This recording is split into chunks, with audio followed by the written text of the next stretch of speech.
오늘 우리에게 주시는 하나님의 말씀은 구약성경 신명기 26장 1절부터 11절입니다. 하나님의 말씀을 봉독하겠습니다. 이 말씀을 통해 하나님의 음성을 들으시기 바랍니다. 주 당신들의 하나님이 당신들에게 유산으로 주시는 그 땅에 당신들이 들어가서 그것을 차지하고 살 때에 당신들은 주 당신들의 하나님이 당신들에게 주시는 땅에서 거둔 모든 농산물의 첫 열매를 광주리에 담아서 주 당신들의 하나님이 자기의 이름을 두려고 택하신 곳으로 가지고 가십시오. 거기에서 당신들은 직무를 맡고 있는 제사장에게 가서 주님께서 우리 조상에게 주시겠다고 맹세하신 대로 내가 이 땅에 들어오게 되었음을 제사장께서 섬기시는 주 하나님께 오늘 아뢰옵니다 하고 보고를 하십시오. 제사장이 당신들의 손에서 그 광주리를 받아 주 당신들의 하나님의 제단 앞에 놓으면 당신들은 주 당신들의 하나님 앞에서 다음과 같이 아뢰십시오. 내 조상은 떠돌아다니면서 사는 아람 사람으로서 몇 안 되는 사람을 거느리고 이집트로 내려가서 거기에서 몸붙여 살면서 거기에서 번성하여 크고 강대한 민족이 되었습니다. 그러자 이집트 사람이 우리를 학대하며 괴롭게 하며 우리에게 강제 노동을 시켰습니다.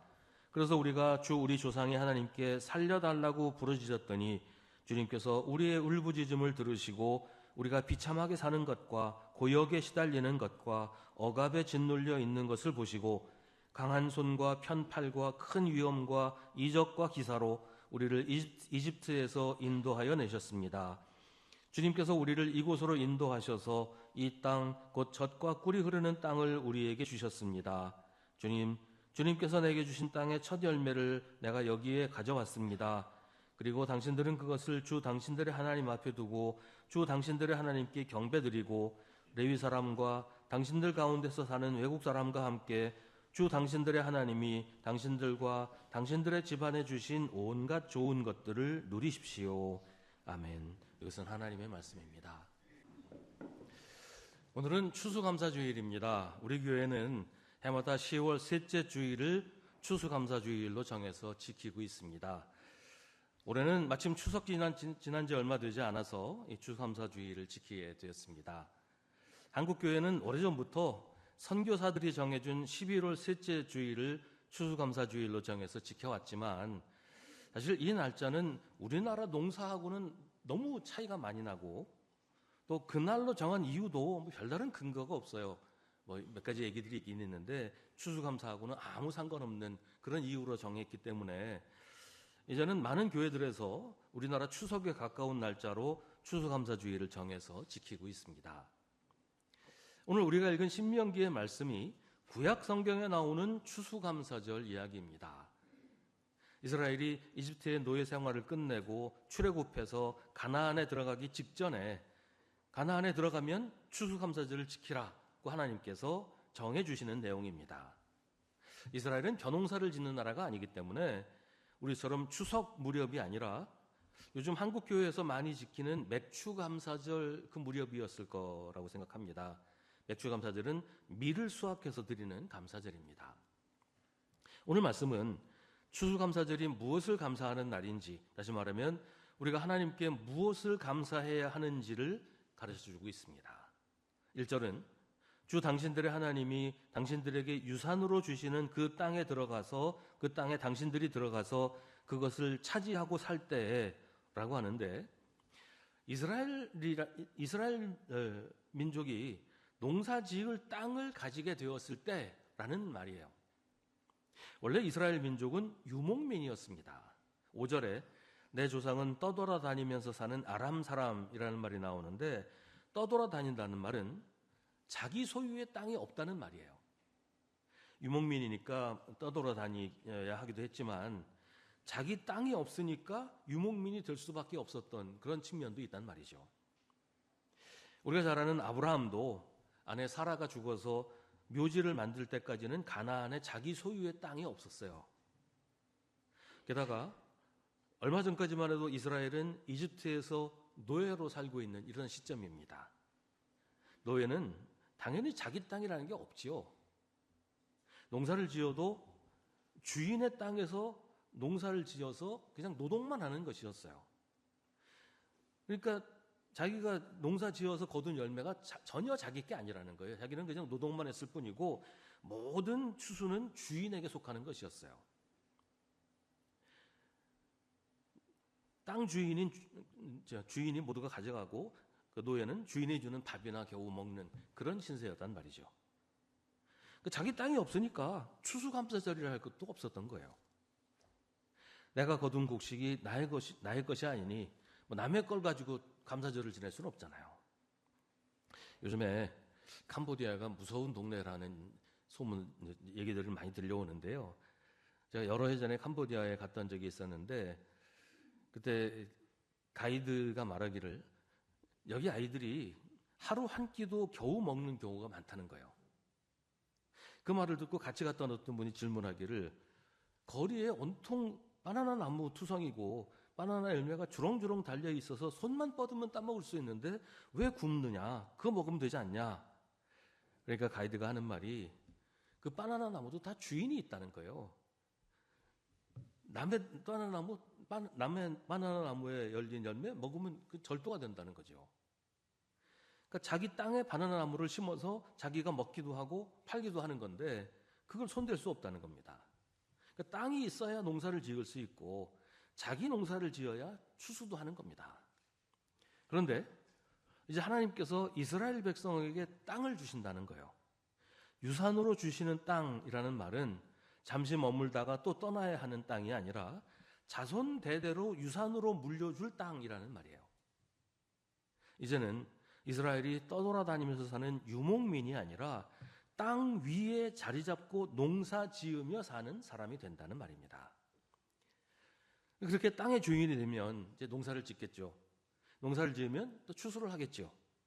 하나님은 이스라엘에게 하나님이 주신 땅에서 농사를 지어서 거둔 모든 농산물의 첫 열매를 하나님께 감사의 제물로 바치라고 하십니다. 이제는 그럴 수 있게 되었기 때문이에요. 이제 땅의 주인이 됐으니까 내 땅에서 농사 짓고 내가 땀 흘려 수고한 그 열매를 거두어서 내가 가지게 되었으니 그 모든 일을 이루어 주신 하나님께 감사의 제사를 드리는 것이 당연한 것입니다. 이게 자기들의 힘으로 이루어낸 것이 아니라 온전히 하나님께서 하신 일이기 때문에 당연히 하나님께 감사를 드려야지요. 첫 열매를 드려야 하는 이유는 첫 열매가 모든 것을 대표하기 때문이에요. 고대 사회에서 맏아들은 아버지를 상속하는 상속자입니다. 이 말은 아버지의 재산을 물려받는다 이런 의미보다 더 근본적인 의미가 있어요. 아버지를 상속한다는 것은 아버지의 생명을 상속받는다는 뜻이에요. 그래서 아버지가 세상을 떠난 후에도 그 아버지를 이어서 세상에서 그 아버지의 이름으로 살아간다. 그런 의미가 있어요. 그래서 옛날에는 사실 이름이라는 게 없었지만 처음에 이름이라는 게 생길 때 누구누구의 아들 이런 이름을 지었어요. 누구누구의 아들. 그러니까 그 사람의 이름이 아니라 누구누구의 아들이라는 이름이 먼저 생기고 그 다음에 아들이 여럿이니까 또 아들을 구분하기 위해서 각각 또 이름을 붙이고 그런 식으로 이름이 생겼단 말이죠. 그러니까 누구누구의 아들이라는 이름을 가지게 된 것은 그 아들이 아버지의 삶을 이어서 살아간다. 이런 의미가 있다는 거예요. 아버지의 생명을 물려받는다. 그러니까 첫 번째 아들이 그렇게 아버지를 상속한다. 이 말은 첫 번째 열매가 모든 것을 대표하고 그 생명을 준 그 아버지 혹은 뭐 성경에서는 하나님의 그 생명으로 이어서 살아간다. 그런 의미가 있다는 것이죠. 이스라엘이 출애굽할 때 하나님께서 이집트에 내리신 10번째 재앙이 사람과 가축의 첫째가 죽는 것이었어요. 이집트 사람들에게도 그게 가장 두려운 재앙이었습니다. 대가 끊어진다는 거죠. 아버지의 생명을 이어받아서 살아갈 자식이 죽었으니까 그 집안의 생명이 끝난다는 그런 의미가 있다는 거예요. 그건 집안이 망한다는 거잖아요. 그러니까 첫 열매를 바친다는 것은 추수해서 거둔 모든 곡식을 하나님께 바친다는 것이고 추수한 사람 자신을 하나님께 바친다. 그런 의미가 있다는 겁니다. 근데 추수한 곡식을 모두 다 바치고 나면 내가 먹고 살 수가 없으니까 다 바친다는 의미로 첫 열매를 바친 것입니다. 추수감사절에는 그렇게 거둔 첫 열매를 하나님이 자기의 이름을 두려고 택하신 곳으로 가지고 가서 제사장에게 보고를 하라고 합니다. 감사 제사는 제사장을 통해서 드려야 하니까요. 근데 제사장에게 뭐라고 보고하냐면 주님께서 우리 조상에게 주시겠다고 맹세하신 대로 내가 이 땅에 들어오게 되었음을 제사장께서 섬기시는 주 하나님께 오늘 아렵니다 라고 하라고 합니다. 내가 농사를 지어서 추수했습니다. 이 추수 열매를 바칩니다 라고 하지 않고 내가 하나님이 주신 땅에 들어왔습니다 라고 보고하라는 얘기죠. 이게 이상하죠? 추수감사를 하는데 왜 추수를 감사하지 않고 그 땅에 들어온 것을 감사하라고 하는 것일까? 그것도 땅에 들어오자마자 한 것도 아니고 농사를 지어서 추수를 하려면 시간이 한참 지나야 되잖아요. 근데 그런 다음에 내가 이 땅에 들어왔습니다 라고 보고하라고 하는 것이 이게 어떻게 된 얘기일까요? 그러니까 추수감사라고 하는 것이 단순히 농사 지어서 곡식을 추수했으니까 감사합니다 이게 아니라는 거예요. 추수를 할 수 있게 된 것은 내 땅에서 농사를 지었기 때문이고, 내 땅에서 농사를 지었다는 것은 내가 농사 지을 땅, 발 디디고 살 수 있는 땅을 가지게 되었다는 것이고, 내가 그렇게 된 것은 하나님이 나에게 그 땅을 주셨기 때문이다. 그것을 내가 첫 열매를 거둬서 감사드리면서 땅을 주셔서 감사합니다 라고 하라는 것입니다. 그러니까 감사라고 하는 것은 당장 눈앞에 있는 것만 보고 하는 것이 아니라 보다 근본적이고 본질적인 것을 감사하는 것입니다. 그래서 당장 벌어지고 있는 일과 상관없이 감사할 줄 알아야 합니다. 오늘 성경은 그 이야기를 강조하고 있어요. 5절부터 10절은 왜 추수를 감사해야 하는지, 추수감사가 무엇을 감사하는 것인지에 대해서 자세하게 설명합니다. 내 조상은 떠돌아다니면서 사는 아람 사람으로서 몇 안 되는 사람을 거느리고 이집트로 내려가서 거기에서 몸부쳐 살면서 거기에서 번성하여 크고 강대한 민족이 되었습니다. 그러자 이집트 사람이 우리를 학대하며 괴롭게 하며 우리에게 강제 노동을 시켰습니다. 그래서 우리가 우리 조상의 하나님께 살려달라고 부르짖었더니 주님께서 우리의 울부짖음을 들으시고 우리가 비참하게 사는 것과 고역에 시달리는 것과 억압에 짓눌려 있는 것을 보시고 강한 손과 편팔과 큰 위험과 이적과 기사로 우리를 이집트에서 인도하여 내셨습니다. 주님께서 우리를 이곳으로 인도하셔서 이 땅 곧 젖과 꿀이 흐르는 땅을 우리에게 주셨습니다. 주님께서 내게 주신 땅의 첫 열매를 내가 여기에 가져왔습니다. 이 말씀을 5절부터 10절의 이 말씀을 어떤 학자는 하나님의 구원 역사를 요약한 것이다 이렇게 설명하기도 하고요. 하나님을 향한 이스라엘의 짧은 신앙 고백이라고 이야기도 합니다. 하나님의 백성을 구원하기 위해서 하나님이 하신 일을 짧게 설명하고 또 이 내용을 하나님께 신앙 고백을 한다는 말이죠. 이스라엘 민족은 원래 땅 없이 여기저기 떠돌아다녀야 하는 신세였어요. 근데 하나님께서 그들을 이집트로 내려가게 하셨습니다. 요셉이 이집트의 총리 대신이 되면서 야곱의 모든 가족이 이집트로 내려가게 된 겁니다. 그때 이집트에 간 사람이 70명이었어요. 정말 몇 안 되는 사람이었죠. 근데 이집트에 살면서 큰 민족을 이뤘습니다. 출애굽할 때 이스라엘 민족의 숫자가 남자 장정만 해도 60만 명이었다고 하니까 이게 70명에서 60만 명이 된 거 아닙니까? 얼마나 커진 겁니까? 만약에 이스라엘이 그냥 가나안에서 유목민으로 살았다면 이렇게 큰 민족을 이룰 수 없어요. 더구나 야곱의 모든 가족들이 이집트로 건너갈 그때 기근이 너무 심해서 먹고 살 길이 없었거든요. 그러니까 이집트로 가지 않았으면 다 거기서 굶어 죽었을 수도 있어요. 그러니까 이스라엘이라는 민족이 아예 사라져버렸을 수도 있단 말이죠.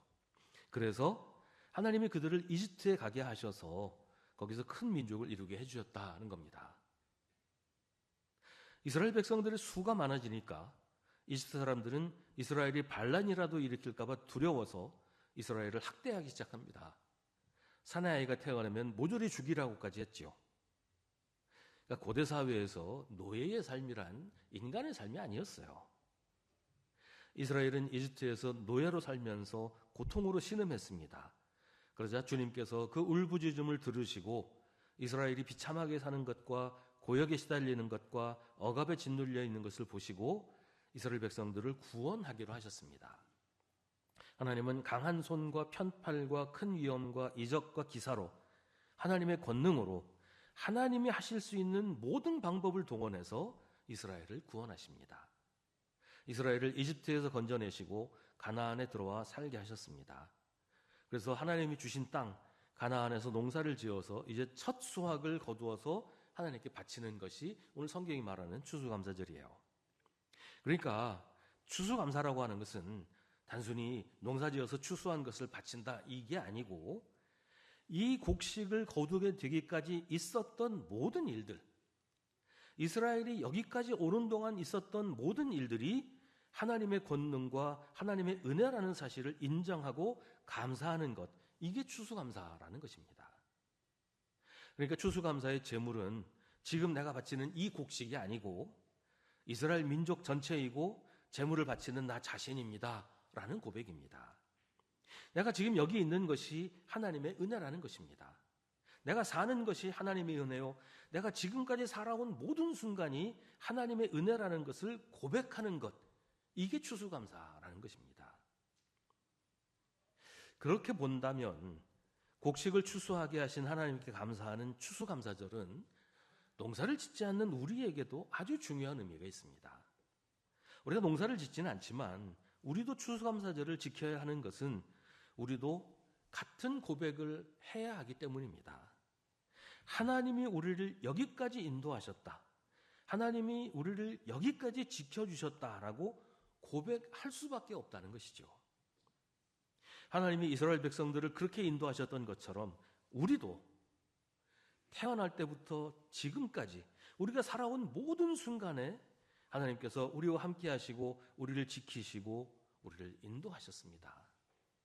추수감사는 지금 당장 나에게 일어나는 일이 전부가 아니라고 고백하는 거예요. 올해는 농사를 망쳤어, 그러니까 난 감사할 일도 없어 라고 말해서는 안 되는 것은, 하나님은 지금 이 순간, 내가 올해 농사지어서 추수할 이 곡식을 거두는 이 순간만 우리의 하나님이 아니라 내 삶 전부를 인도하시고 내 생애를 지키시는 나의 주님이시기 때문입니다. 해마다 풍년이 드는 것 아니죠. 어느 때는 태풍이 불어서 1년 내내 농사 지은 것 하루아침에 다 날려버리기도 하고, 어느 해는 가뭄이 들어서 논과 밭이 쩍쩍 갈라질 정도로 말라버리기도 합니다. 그러나 그때도 우리가 감사해야 하는 것은 그것을 포함해서 하나님은 우리의 삶 전체를 돌보시고 지키시기 때문입니다. 이스라엘이 이집트에서 노예로 살았었는데 생각만 해도 지긋지긋한 시간이었지만 지금 추수감사를 하면서 그 때를 감사하는 것은 그때도 하나님이 나의 하나님이셨기 때문입니다. 그 때를 포함해서 모든 것이 하나님의 은혜였기 때문입니다. 그래서 추수감사절은 지금 내 손에 있는 것만이 아니라 내 삶 전부를, 나 자신을 하나님께 감사의 제물로 바치는 것입니다. 10절과 11절은 우리가 바쳐야 할 감사의 제물을 알려줍니다. 먼저 하나님이 주신 땅의 첫 열매를 하나님 앞에 놓고 하나님께 경배드리는 것입니다. 앞서 설명한 것처럼 이것은 그저 거둔 곡식을, 내가 번 돈을 하나님께 바치는 것이 아니라 그것이 여기 있기까지 있었던 모든 일에 감사하면서 하나님이 나를 지키시고 내 삶을 인도하셨던 모든 순간을 감사하는 것입니다. 그래서 내게 있는 모든 것이 하나님의 것이라고 고백하고 내 삶을, 나 자신을 하나님께 살아있는 제물로 바치는 것입니다. 추수감사절에 우리가 살아온 모든 순간을 회고하라고 성경은 말해줍니다. 좋았던 순간, 행복했던 일뿐만 아니라 힘들고 고통스러웠던 순간도 기억하면서 그 또한 하나님의 은혜였다고 고백하는 것이 추수감사입니다. 어떤 것도 당연한 것이 아니라 하나님의 은혜라고, 그 무엇도 그건 당연했어 라고 말할 수가 없다고 하는 것이 추수감사의 내용이라는 겁니다. 추수감사를 하면서 잊지 말아야 할 또 한 가지가 있습니다. 11절은 레위 사람과 당신들 가운데서 사는 외국 사람과 함께 주 당신들의 하나님이 당신들과 당신들의 집안에 주신 온갖 좋은 것들을 누리십시오 라고 말합니다. 레위 사람은 이제 하나님의 일, 나중에 이제 성전이 생기면 성전에서, 그 전에는 성막에서 하나님의 일을 하기 때문에 따로 땅을 배당받지를 못했어요. 그러니까 자기 땅이 없으니까 농사를 짓지 못하죠. 그러니까 추수할 곡식이 없어요. 그러니까 레위 사람들은 다른 지파 사람들이 도와주지 않으면 먹고 살 길이 없는 거예요. 이스라엘에 사는 외국 사람은 지금으로 말하면 외국인 노동자에 해당되는데요.